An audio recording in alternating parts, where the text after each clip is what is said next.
Remember when Manchester United announced Michael Carrick as interim head coach a few months back? Well, despite United being in a tight battle for top four, expectations were low, right? It's just that's what an interim manager's job is, right? No one. It's not that nobody rated Carrick, but the job of an interim is basically to steady the ship and drop as few points as possible, right, between now and the end of the season. That's basically the gist. It is 7 wins, 1 loss, 1 draw since he took over, but the question still remains whether it's fans or pundits or ex-players or whoever, is he the best man for the job? So we already took a look at reasons for Michael Carrick being given the permanent head coach job at Manchester United. If you haven't yet gone and watched that one, please go ahead and do so. Had fun. Today, though, we're going to take a look at some of the arguments for why maybe United should look elsewhere, why they should say thank you, shake your hand, but we're moving with somebody else. Because there are a few considerations to remember to keep in mind for this. So that's what we're going to talk about today. I'm going to take a look at why maybe he shouldn't be considered. So make sure you make sure you subscribe to the channel, you guys. I'll be right back. We're going to get stuck in.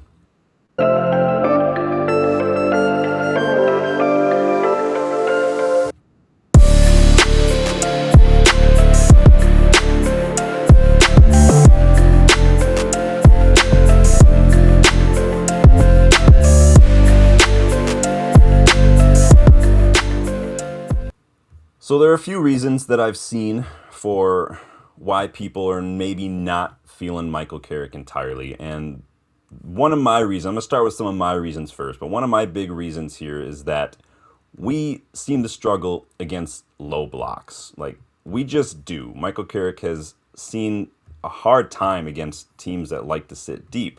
If you look at the matches since he's taken over, where we've maybe struggled or where we've dropped some points, it has a lot to do that these teams tend to sit deep, make it difficult for us to get back. And a lot of it does have to do with the fact that we play a little slowly, right? These pragmatic systems cause us problems. Now, I say most, but Newcastle basically just bullied us off the park. That's the way they did it. But for the most part, the teams that sit back in these low blocks or the mid blocks that look to transition quickly, that causes problems for us.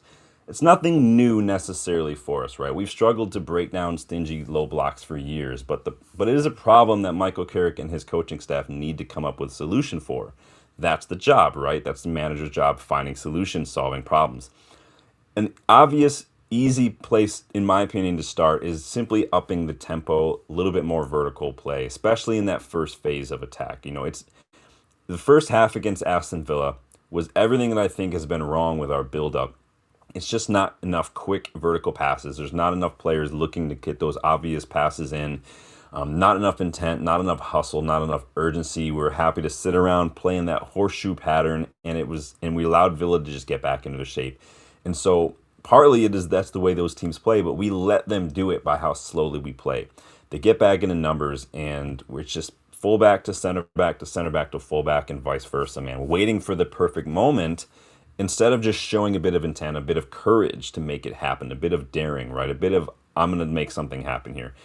It echoes of Louis van Gaal ball. It has to be better. I'm not happy about it. But that, to me, is one big thing that's, so far, he's yet to show me that he can solve. Moving on, number two, team selection has been a bit of an issue for me from Michael Carrick as well. Some of this does have to do with the low block. But again, this is a related note. It's another factor relating to those low blocks, and it's team selection. If you don't want to play quicker, if you don't want to always play the more direct ball, take advantage of space in behind like I think we should be doing, that's fine. But if you're not going to do that, then starting like Brian Mbeumo as a 9 and leaving a striker on the bench is probably a contributing factor to why we struggle against those low blocks. The longer United takes to get the ball forward, the less space guys like Mbeumo have to receive the ball, run with it, meaning he's completely nullified. And we've seen this time and time again under Michael Carrick. Mbeumo grows frustrated. He's starting to give away needless fouls in an effort to kind of vent that frustration. Not that necessarily that Šeško being on the pitch makes a huge difference anyway, right? Because like when he did start recently, Senne Lammens would just kind of target Matthias Cunha with these long balls when it probably would have been wiser to utilize Šeško's proven ability and proven height to flick on those balls to his teammates or win the ball and link up with a teammate like we've seen recently. Don't get me started on the drop off and crosses when Shesko's actually on the pitch in the box. Literally against Aston Villa, half as many crosses in the second half as we did in the first half. And this was after Shesko came on. It makes no sense to me. Shesko can outjump anyone. When the opposition is camped in the box, just put in a cross. It's not that hard.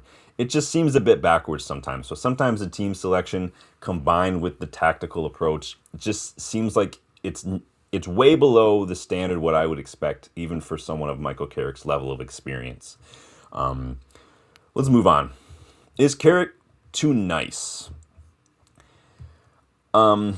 Questions have been asked on Carrick's approach to certain things, whether this his man management, whatever you want to call it. Questions have been asked. In the last few games, United have looked flat, they've looked fatigued, they've looked off the pace. Training load and consistency of the high intensity work do make a difference. When he arrived as interim head coach, Michael Carrick made some very, very interesting changes to United's training routines, their recovery, and their match day habits. He shortened training sessions to make them sharper and more intense. Not entirely new, right? A lot of teams do this. I think Jarvis told me recently that Bodo Glimt do the same thing. I get it. Top teams do this a lot. But the squad also reports to Carrington now 15 minutes later than usual for the home and away matches. Another change is the players now have a day off after the games.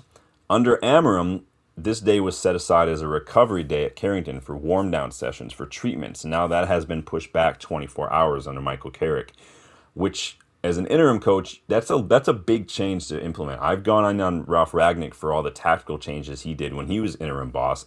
Carrick is making some wholesale changes to the training and the recovery. Is that maybe above his pay grade as an interim head coach? You guys let me know. But when the training volume or the intensity is reduced, even with good intentions, right, and if the players aren't used to it, they will lose sharpness. They will lose their repeat sprint ability. They will lose their physical readiness needed to compete at this tempo.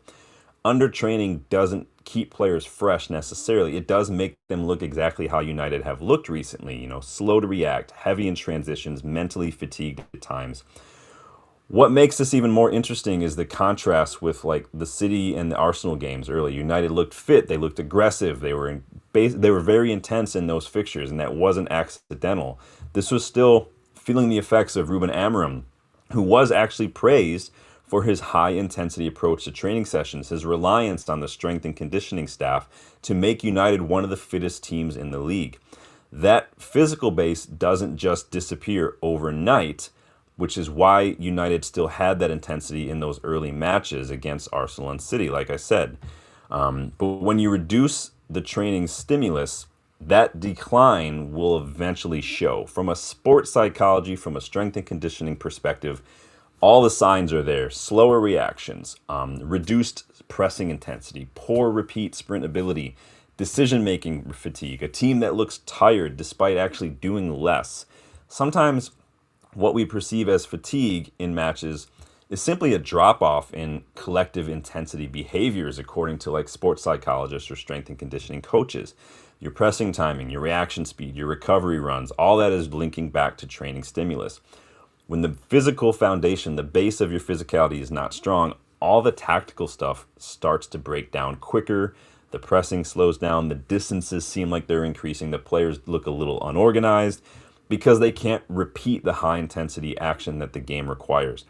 The tactical side is still important, no one's saying that, but if the engine isn't there, the physicality isn't there, the training regimen isn't there, the players will simply not hold it for 90 minutes. It's not just physical though, it rarely is. When the tactical structure becomes unclear, the team loses some of that synchronization. The pressing triggers, the distances, whatever, they do look tired because they're struggling mentally to keep up with it as well. They're constantly reacting instead of anticipating and just acting out of instinct. That's the side effect too of changing managers mid-season. But that's where the physical, the tactical, and like the mental side all kind of intertwine, overlap a little bit.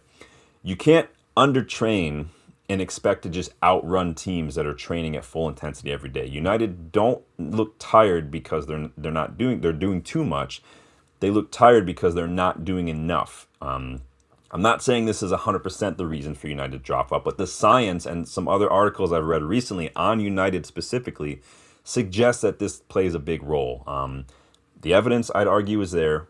What do you think on that aspect, though? Does Carrick need to maybe step up the intensity? Is he being a little too soft when it comes to that kind of stuff, a little too buddy-buddy, a little too friendish, as we really head into a crucial final stretch of the season, and we go into an international break that these players are already getting a lot of breaks? I don't want this to make or break our Champions League qualification, but I do think there are some changes that can be made. So you let me know on that one. Moving on, there's an argument to be made that maybe Carrick isn't elite enough, and United do need the best of the best when it comes to the next manager. I'll be the first to admit that when it comes to ranking the best managers in football right now, Carrick's not top of the list. I don't think anyone would argue with that, right? Doesn't mean he's bad, but there are better managers than him out there. The question is, though, which managers near the top of that list would be available?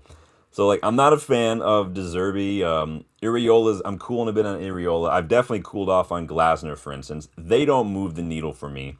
No one's really talking about Xavi anymore, even though we were supposedly talking to him way back when Ten Hag was still here. Luis Enrique is first choice for many United fans, but he's got another year on his contract at PSG. He doesn't look like he's going to be leaving anytime soon this summer, barring some sort of complete breakdown in their Champions League hopes, even though they did just advance over Chelsea easily. Then there are also the proven managers that we haven't necessarily been linked with, but they're also out of contract in a year. I'm talking about guys like Antonio Conte or Simone Inzaghi. Both of these guys are out of contract at Napoli and I forgot it off the top of my head, guys. You guys will let me know. In the Saudi League, off the top of my head. These guys are also out of contract in the summer 2027 as well. No one's really talking about them. Roy Keane seems to think, when he's not, waving the Eddie Howe flag, he seems to think that it's just as simple as going out and paying to get the best managers. It's not. I mean, I get to a certain extent, right? We did do that when we hired Ruben Amorim, but would it be the same with those other managers? These are big-time managers. Then you've got all these coaches currently working at national teams that we've been linked with. I'm talking about guys like Nagelsmann, guys like Carlo Ancelotti, and Thomas Tuchel as well. They're not going to be leaving before a World Cup. They are all contracted for another few years, and we can't wait till after a World Cup is over to get a new head coach, get a new staff in place on the training ground. It would set our summer back, likely derail the start of our season altogether. I mean, we saw what just happened when we waited too long to sign like Shesko and Lamens. They didn't start for like a month, right? I want the best is the refrain that I hear from a fair few in the United fan base. And I get it. Like, I think we all want the best. We're United. We all want the best for ourselves, right? If Carrick isn't the best, then should United settle for less than? Should they stick with Carrick if he isn't the best? It's an argument maybe to be had. So you guys let me know your thought. Moving on. There's an argument that can be made, at least this is a big thing that I've said many times when it comes to just sticking with the interim manager, that if you stick with Carrick, what it tells me is that there's been no plan from Ineos behind the scenes, right? I said when Ruben Amorim was sacked that Ineos need a plan, and simply appointing the interim that you have is not a plan. That's the lack of a plan. It's not Carrick's fault, mind you, but it would be representative of poor ownership, poor structure to just simply say, well, he did a good job, we'll just give it to him anyway, right? Not only does that show that Ineos had no contingency for sacking Amorim, but it shows that they've really spent the remainder of the season not even trying to come up with a solution whatsoever. And they can't get away with that. There's got to be some sort of accountability, especially after the numerous high-profile mistakes and decisions that they've made since coming in and taking over. Accountability for decisions, and simply lucking into a potentially rock-solid finish under Carrick isn't accountability. That's irresponsibility. That's passing the buck. That's kicking the can down the road and avoiding any sort of major expenses, right? Complete shakeups. And that's something that I'll not abide from owners, especially Manchester United Football Club. And neither should you, quite frankly. At the end of the day, many of the arguments for or against Michael Carrick being given a permanent head coach job, they're subjective, right? It's like, what kind of winger do you like? What's the best trait for a center back? Everybody's got their own opinions. everybody's got their own hierarchy of what those factors need to be, right? I get it. It's human nature. It's why we all see football differently. It is what it is. But has Michael Carrick done enough to convince you already? Are you waiting till the end of the season to see how he does? Are you waiting to see how he handles some of these other sides? Can we do it against Liverpool, Chelsea, the tough teams like the Brightons and whatnot? He's already found ways to do it before. Maybe there's just not any better options, and if that's the case, are United simply just settling if they appoint Carrick and they're just, like I said, kicking the can down the road? Either case, I want to know your thoughts. Do you give him the job? Not? Are you waiting? Are you not? There are many solid arguments for giving him the permanent job so far. There are also solid arguments against it as well. But you guys let me know where you stand. You guys make sure you make sure you subscribe to the channel if you guys are new. Check those memberships when you get a chance. It's the best way to get involved in the channel. Until next time, you guys take it easy, and I will see you.